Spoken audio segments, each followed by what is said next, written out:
Pozdravljeni. Po veliki nagradi Španije prihaja na površje malce kontroverzno vprašanje. Namreč skušali bomo ugotoviti, ali je Charles Leclerc voznik, ki bo lahko v bodoče postal svetovni prvak Formule 1.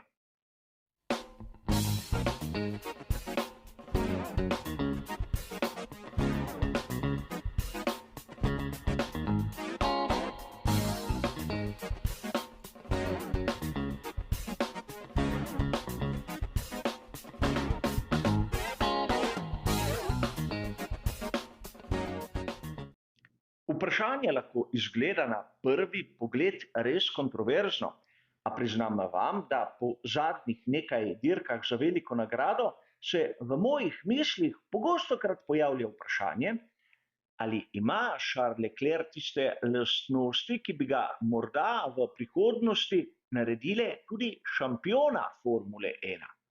Priznam, da prihodnosti nisem sposoben napovedovati, a tisto, kar vidimo na samih dirkah, me spravlja v dvom.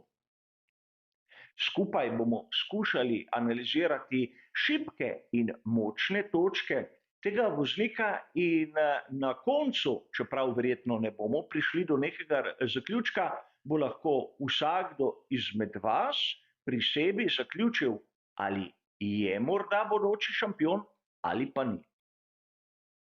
Po svoje je vprašanje tudi kontroverzno zaradi dejstva, da ga viri, ki se predvsem ukvarjajo s Formulo 1, postavljajo na nek piedestal, na neko pozicijo, kjer zagotovo bo on naslednji prvak skupaj s Ferrarijem. A to je zgodba, ki jo poslušamo že leta. In videli smo, da rezultati so bili zaradi takšnih in drugačnih razlogov zmeraj klavrni. Res pri skuderiji Ferrari niso znali napraviti bolida, ki bi lahko konkuriral za naslov, ampak tu ne gre zakriviti samo tehnike. Tudi voznik lahko pridoda nekaj, čeprav verjetno so tisti časi, ko je Michael Schumacher bil pri Ferrariju, zdavno mimo. A najprej je treba poudariti neko dejstvo, o katerem smo govorili že mnogokrat. Max Verstappen in Charles Leclerc sta skorajda natanko isto stara, le nekaj tednov razlike je med njima. A če primerjamo njuni karieri, ne bi mogli biti bolj različni. Max Verstappen je prišel izjemno zgodaj v Formulo 1, dokazal svoj talent, začel zmagovati dirke in osvajati naslove. Charles Leclerc je do te kategorije prišel postopoma, seveda s pomočjo Ferrari Driver Academy, skozi Formulo 3, skozi Formulo 2, skozi eno sezono pri ekipi Sauber v Formulo 1 v skuderijo, ker je potreboval približno pol sezone, da je začel spodrivati Sebastiana Vettela. A o tem, kdo je prvi voznik v neki ekipi, odloča verjetno oni glavni, odgovorni, skupaj s športnim in tehničnim direktorjem. A po drugi strani se lahko začnemo spraševati, ali Charles Leclerc do sedaj je upravičil ta status. Meni osebno ni bilo všeč, kako so Sebastiana Vettela kar hitro potisnili na nek stranski tir, in to v trenutku, ko bi najbolj potreboval neko podporo. In to je tudi pomenilo, da v tistih sezonah skuderija Ferrari morda ni dosegla vsega tistega, kar bi lahko. A gre za neko osebno mnenje, s katerim se marsikdo izmed vas tudi lahko ne strinja, in prav je tako. Ampak Charles Leclerc ima tiste lastnosti, ki jih imajo šampioni sedanjosti in preteklosti, ali gre le za neko veliko željo. Želja biti najboljša je prisotna pri vseh 20, ki jih vidimo na štartnem razporedu, in po mojem tudi pri vseh onih, ki pokrivajo vlogo rezervnega voznika, in še marsikdo bi lahko tu prišel zraven. Ampak po drugi strani, kje so tiste močne točke Charlesa Leclerca? Ne moremo mimo dejstva, da Charles Leclerc je enkraten v kvalifikacijah. Tu naredi dobesedno razliko. In videli smo to na veliki nagradi Azerbajdžana, tako na glavni dirki kot na sprintu. Ker smo imeli spremenjen format, sta obe dirki imeli svoje ločene kvalifikacije in Charles Leclerc si je tu pridobil enkratno izhodišče, da je potem lahko na dirki pokazal svojo kvaliteto. A zanimivo je, da ni zmagal ne prve in ne druge. Po drugi strani smo lahko videli marsikdaj, da Charles Leclerc je dosegel najboljše izhodišče, predvsem v sezoni 2022, in potem zaradi takšnega ali drugačnega razloga je zmaga izpuhtela. Mnogokrat se krivi napačno strategijo scuderie Ferrari, mnogokrat morda nezanesljivost samega bolida, ampak kdaj pa kdaj je bila vmes prisotna tudi vozniška napaka. A bodimo iskreni, ukolikor bolid ni zanesljiv, se ga ne vozi na meji. Voznik sam lahko s svojimi inženirji prediskutira možne strategije pred štartom in se dogovorijo, kako in kaj. Zmeda nastane, ko pravzaprav nihče ne ve, kaj počne, ne oni na komandnem pultu, ampak tudi ne tisti, ki sedi za volanom. Tudi on mora vedeti, kakšen je njegov ritem, kakšen pristop mora imeti, ne da samo posluša ono, kar mu povejo po radijski zvezi. Seveda, aktivno sodelovanje je nekaj, kar je po mojem mnenju bistveno za osvojitev zmage in posledično tudi naslova. Ne vem, kako deluje to pri Ferrariju, ampak skušam si predstavljati.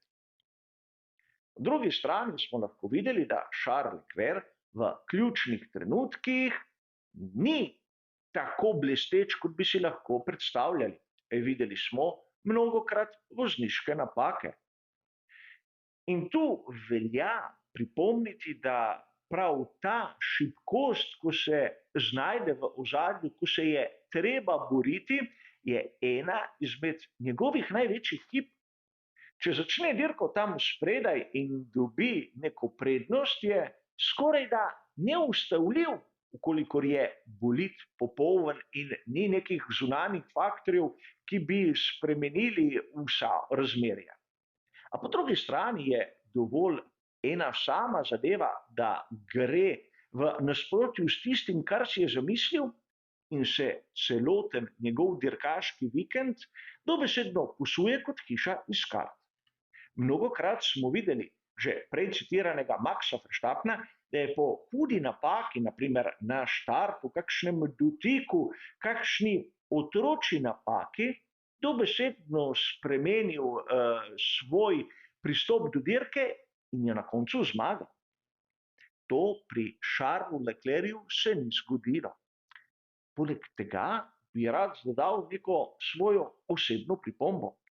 Naprimer, na mokri progi nikoli nisem videl blesteti Charlesa Leclerca. Namreč poznamo voznike, ki na vlažnem asfaltu ali celo razmočenem imajo nekaj več. A Charles Leclerc po mojem videnju ni med njimi. A tisto, kar je mene osebno najbolj negativno presenetilo, je bila pripomba Charlesa Leclerca po kvalifikacijah za veliko nagrado Španija v sezoni 2023. Namreč, čeprav je njegov Ferrari bil v neki fantomatski okvari, ni znal povedati, kaj je šlo narobe. Voznik Formule 1 je prvi in najboljši senzor, ki ga lahko ima ekipa Formule 1. Prepričan sem, da naprimer Michael Schumacher bi znal točno opisati, kaj, kje in kdaj je šlo narobe. Ne bi bilo potrebno zamenjati celega zadka bolida ter ga poslati v Maranello na pregled, kajti sam voznik bi znal v komunikaciji z inženirji točno opisati in dobiti napako. Videli smo že od samega odziva voznika, da ni vedel pravzaprav, ali sploh gre za napako in pravzaprav, kaj je bil tisti element, ki mu je povzročil toliko preglavic. Na sami dirki smo videli, da kljub temu, da je začel iz pit lane, se je nekaj časa kar strmo vzpenjal po lestvici, ampak treba je vzeti v obzir, da tam zadaj so bistveno slabši bolidi kot Ferrari.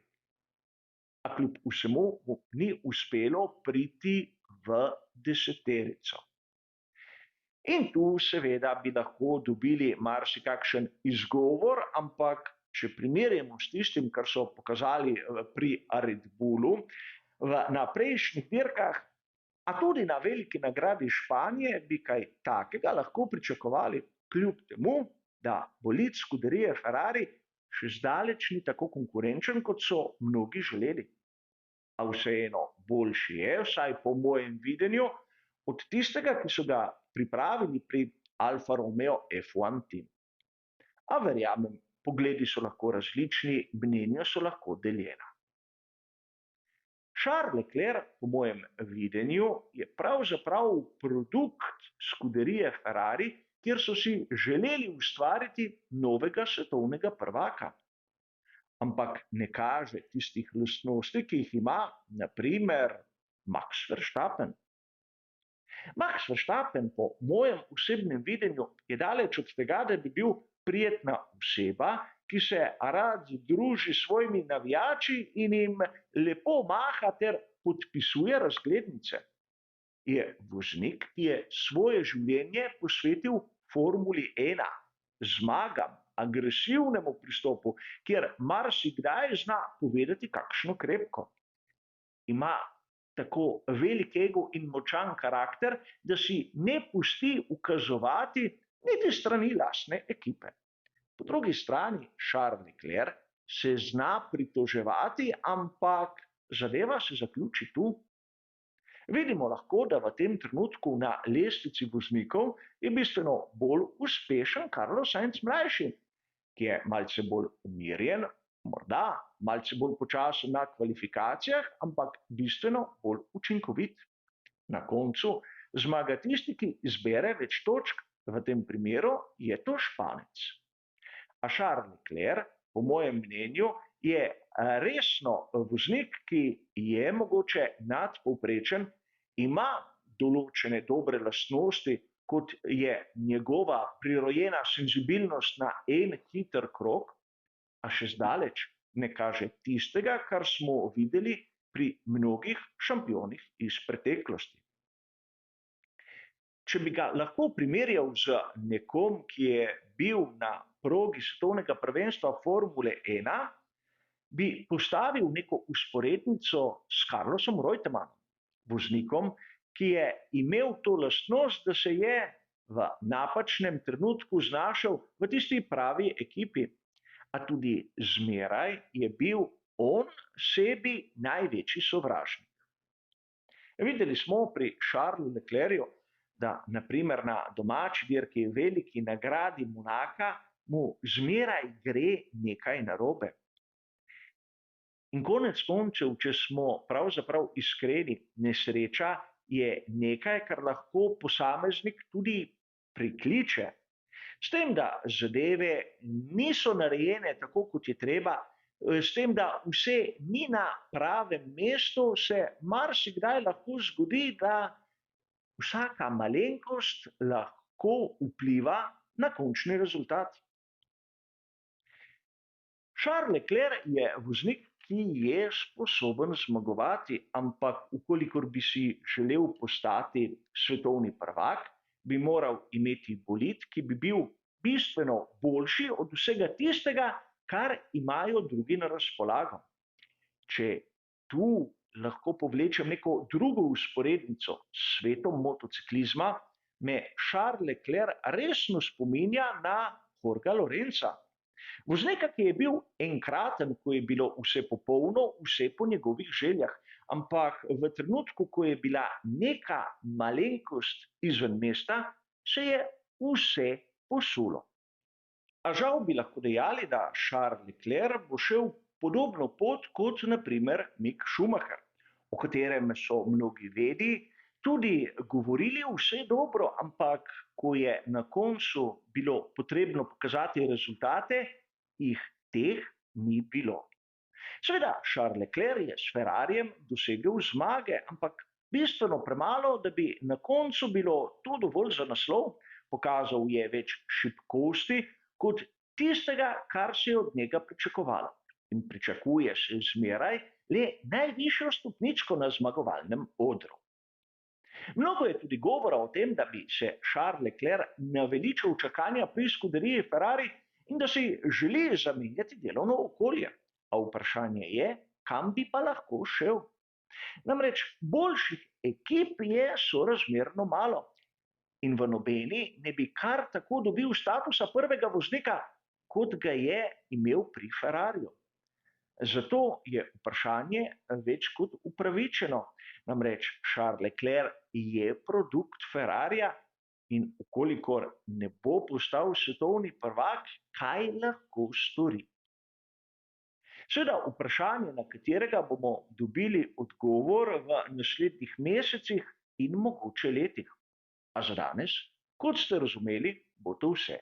Hvala za vašo pozornost in nasvidenje.